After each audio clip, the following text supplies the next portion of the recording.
Good evening and welcome to the Writer's Block.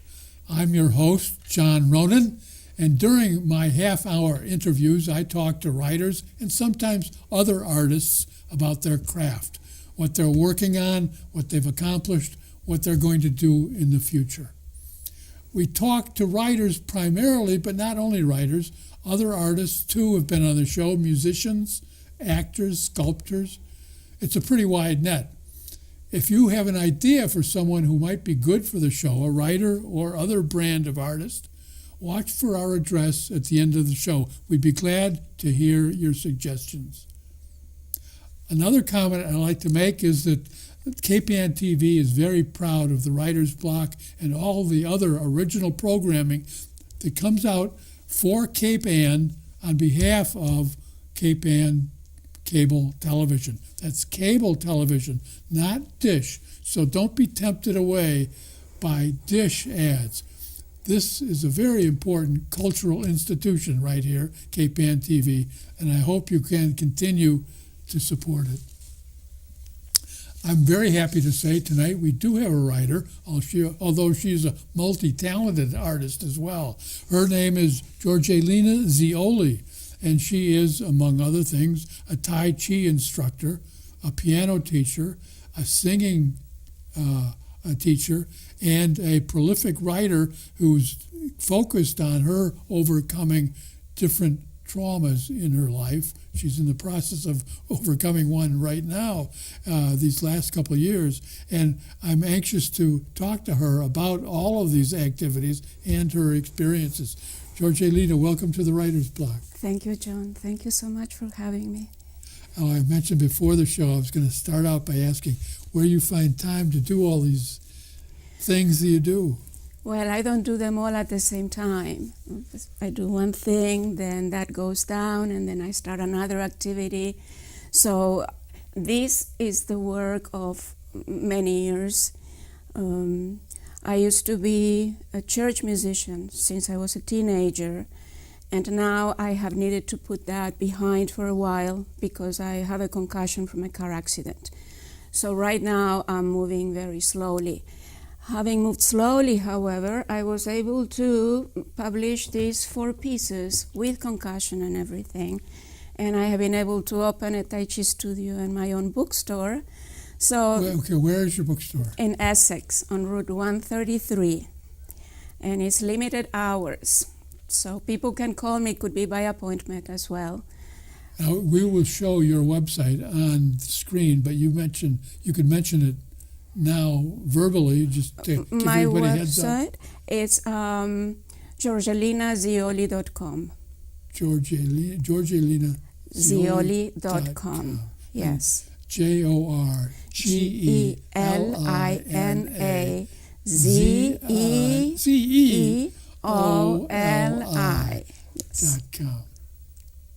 Now, I didn't mention, before we get to the books, I didn't mention earlier, you were born in Manhattan. I was born in Manhattan.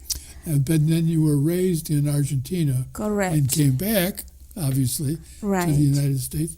Can you just summarize very briefly how you got from Manhattan to Argentina? It's a long ways away, and then back to the States. Well, my father, he had a scholarship to study organ at the Juilliard School of Music. And my mother was working for the United Nations. So when they were here, I was born here, but they were from Argentina.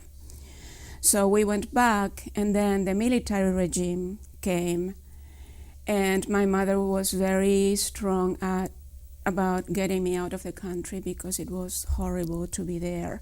That's one of the topics that I cover here, the trauma of living under military violence, the flashbacks, the horror, and how I have found my way out of that. I don't have those flashbacks anymore.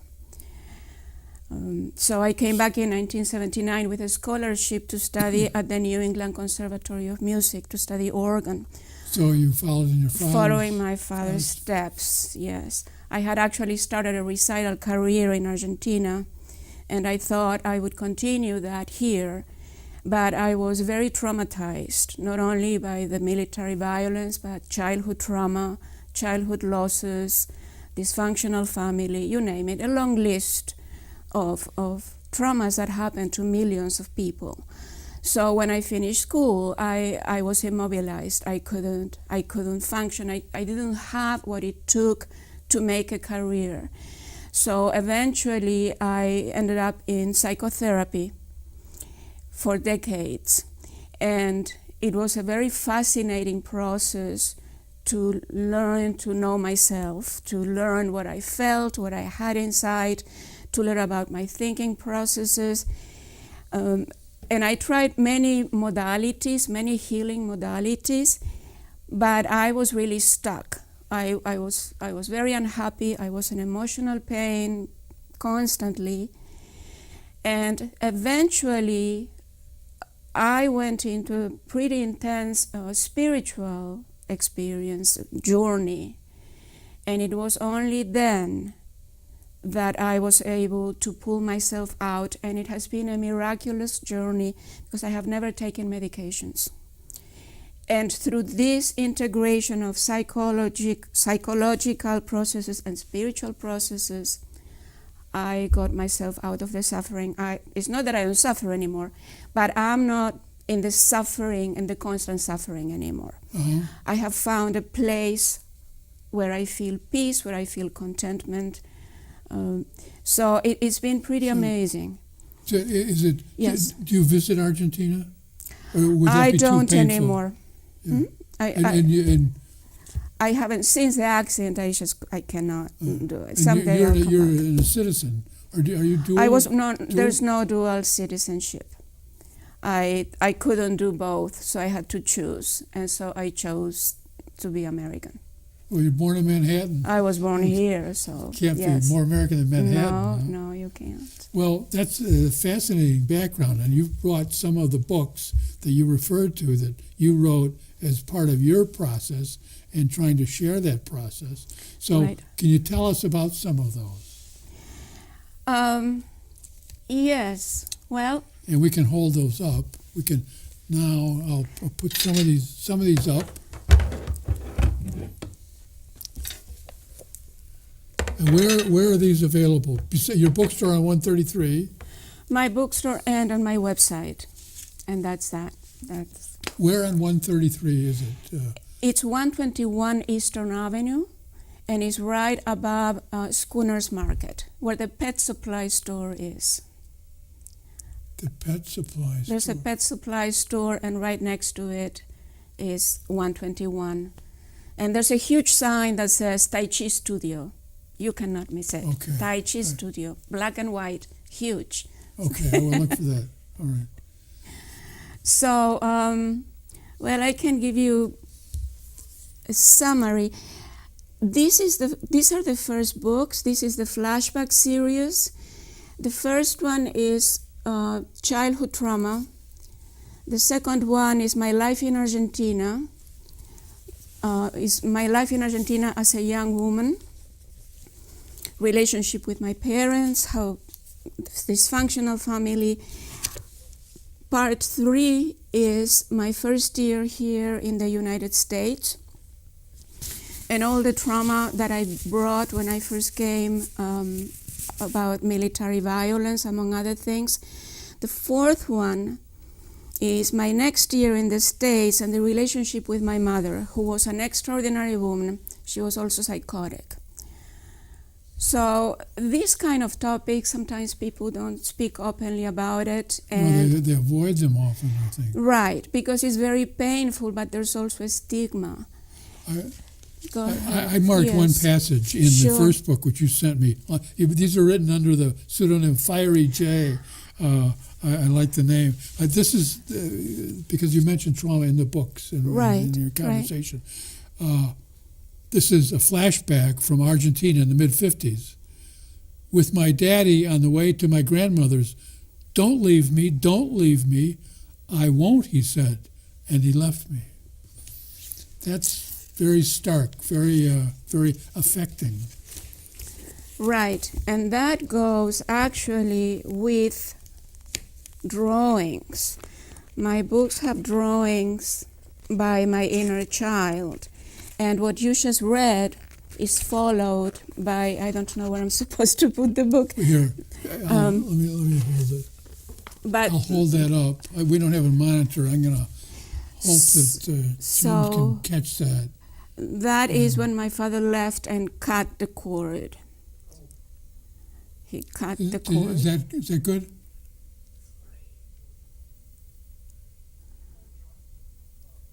Okay. So that was one of many. Should I read another one? Sure. Please. So my mother wasn't well, so she was in the hospital a lot. So I didn't have a stable home or parents. A child in terror, the terror of being abandoned yet again. Then Opitz came into our lives and made a home for us.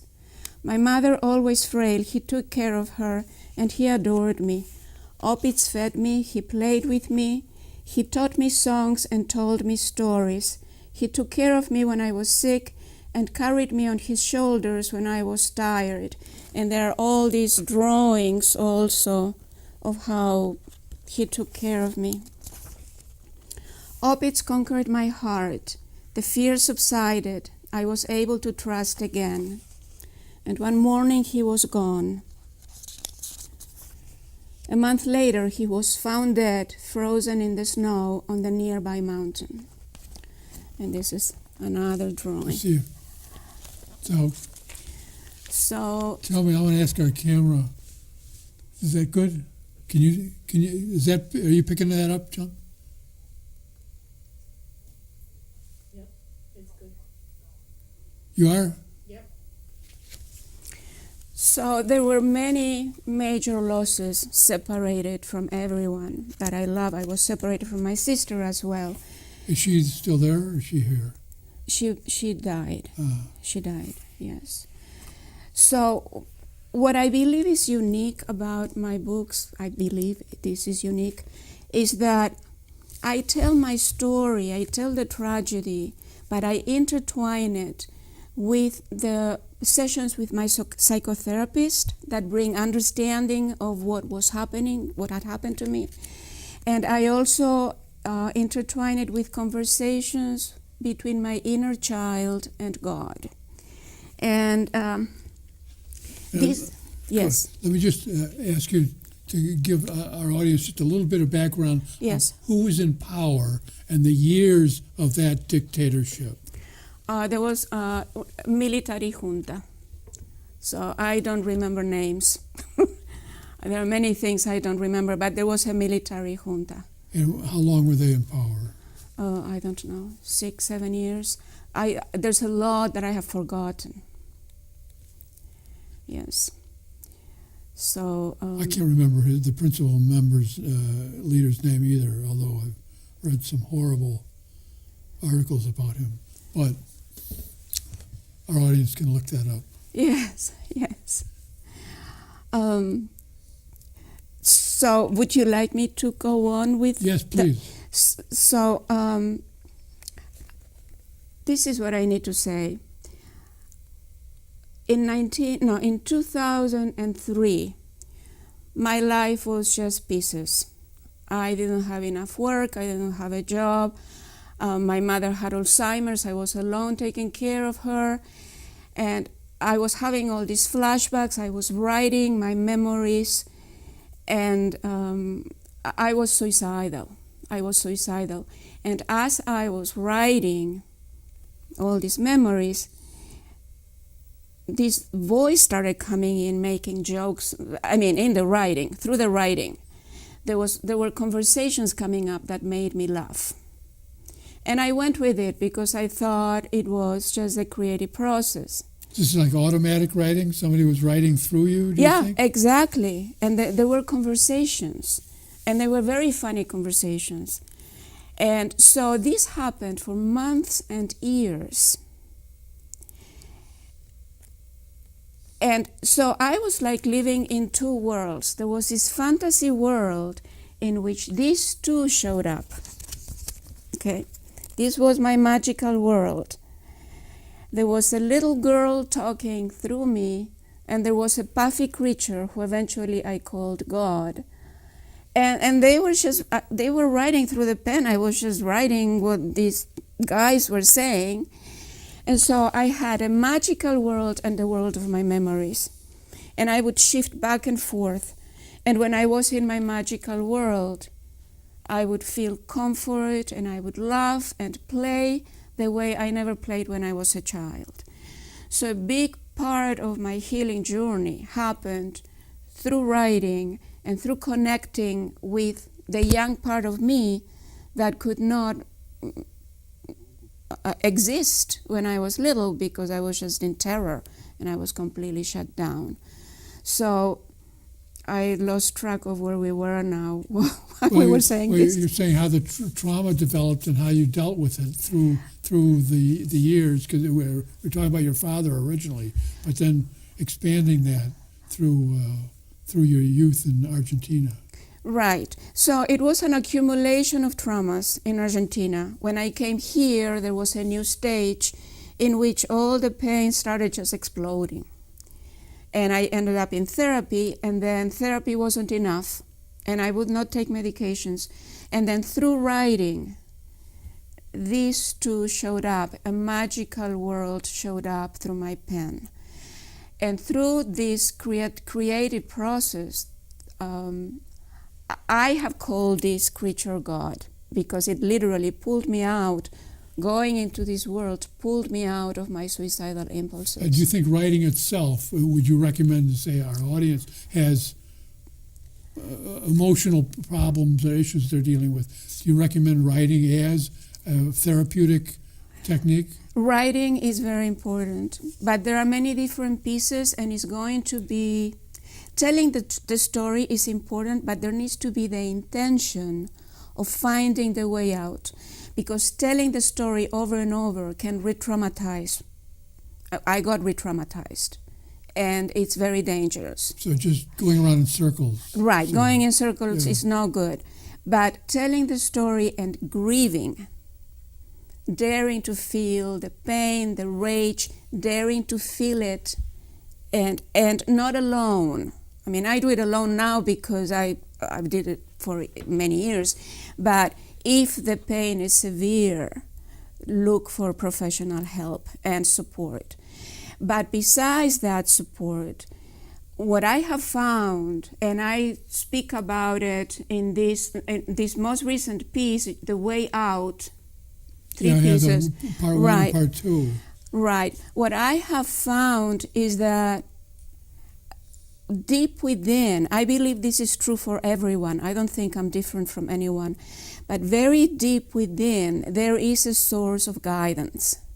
Some people call it the voice within, or intuition, or gut feeling.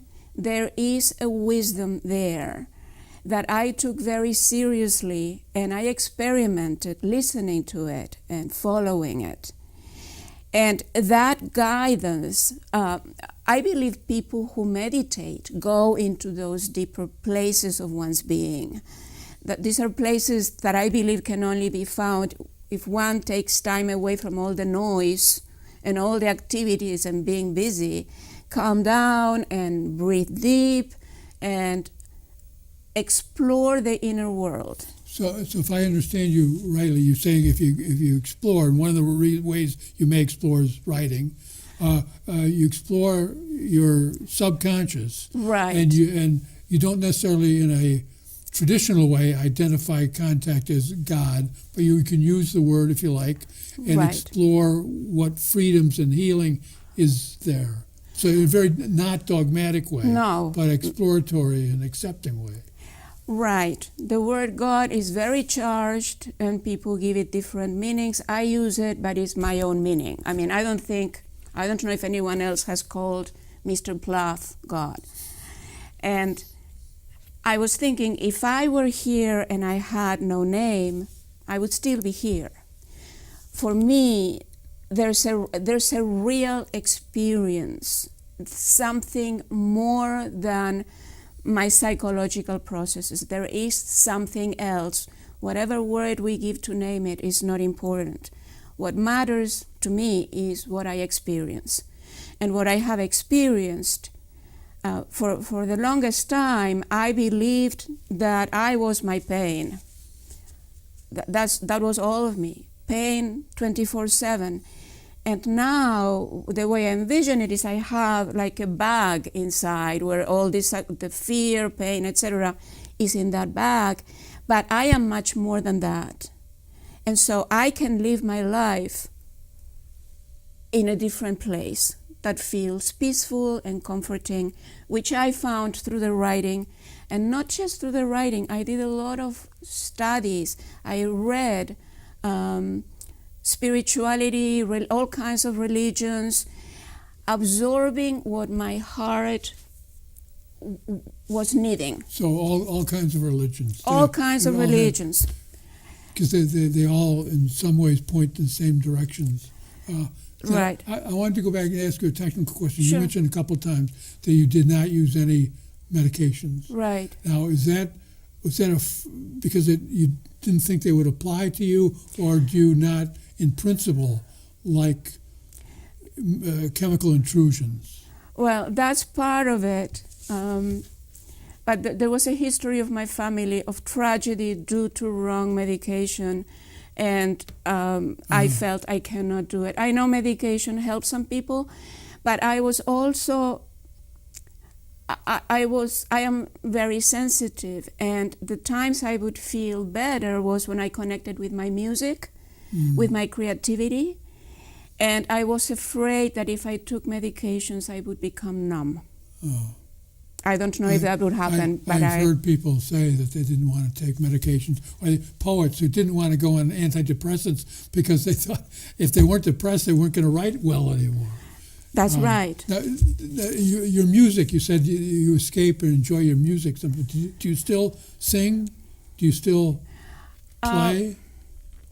I specialized in the development of church music programs, so I used to play the organ in churches and direct choirs and sing and play. And that part of my life right now, it may be gone. I don't know. For good, you think? Yeah. I don't know. I am at a time where I need to keep music in my life, but I need to find other ways. I have difficulty right now to deal with the contradictions in churches. There's a lot of contradiction going on. At least that's my perception after decades of working in churches. I have found the most wonderful people in churches. They do very good work, but all the politics that go there and the hierarchies, the power, the human power, that my experience of spirituality is the gentlest thing. There's no power involved. You know, it's just tenderness and trust and compassion and forgiveness. There's no power, no human power. It's a different power. So how to put that power together with this human structure, I have seen too many contradictions. And I think the politics in large church organizations rivals any politics in Washington or any place else. But do you miss the music itself? I do, badly. There aren't many organs around outside of churches. Right, but I'm very creative and I'm going to find a way of, maybe I won't play the organ, but I wrote a collection of songs, and actually most of them, the lyrics are here, and this is inspirational poems for a new earth. So I can speak freely about my spirituality, which I couldn't do inside the church, because I don't fit in any box, John. I just follow what is true to my heart, and I cannot be in a box. So when it comes to spirituality, now I'm free to express what I need to express. And for me, this higher energy, this higher reality runs through every single human being. And it is a choice for people, and it depends on their circumstances to look for that, which is tangible. Yeah. It's tangible. It's not something to believe in.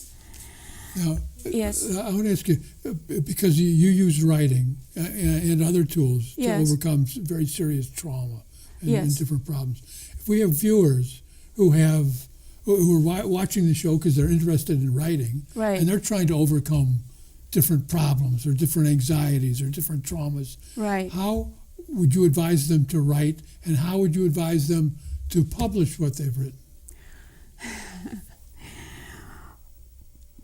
Well, I have self-published everything, and everything is imperfect.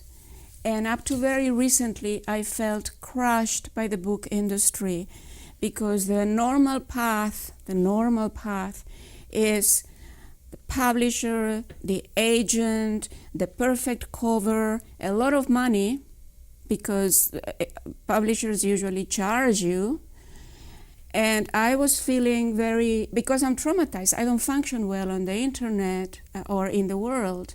And I felt, I know there's a very valuable message here, and I can't do it. So, and then I said, well, I'll be my own publisher, and I'll be my own bookstore, and it doesn't need to be perfect, and whoever cares about this material will not care that there are typos and things sometimes are not. So you put your book together, and then you get a printer?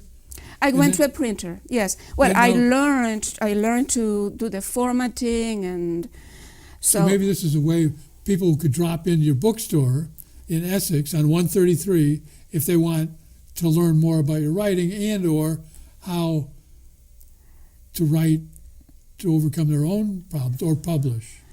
They could ask you?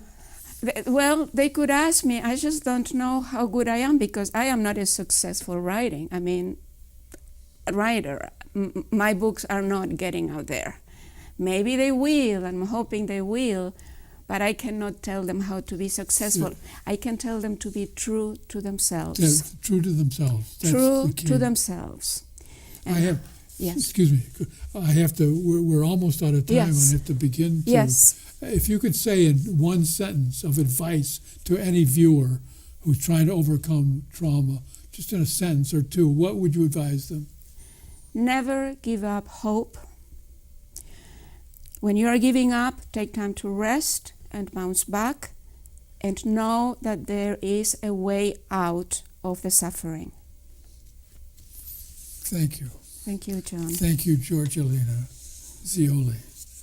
I want to thank not only Jeorgelina Jeorgelina for being with us here tonight and sharing her means of escaping trauma and finding some joy and recovery through writing and other venues, but I want to thank you for being with us and listening to Jeorgelina explain her work. Thank you for being with us this half hour, and I hope to see you again next week on the Writer's Block. Good night.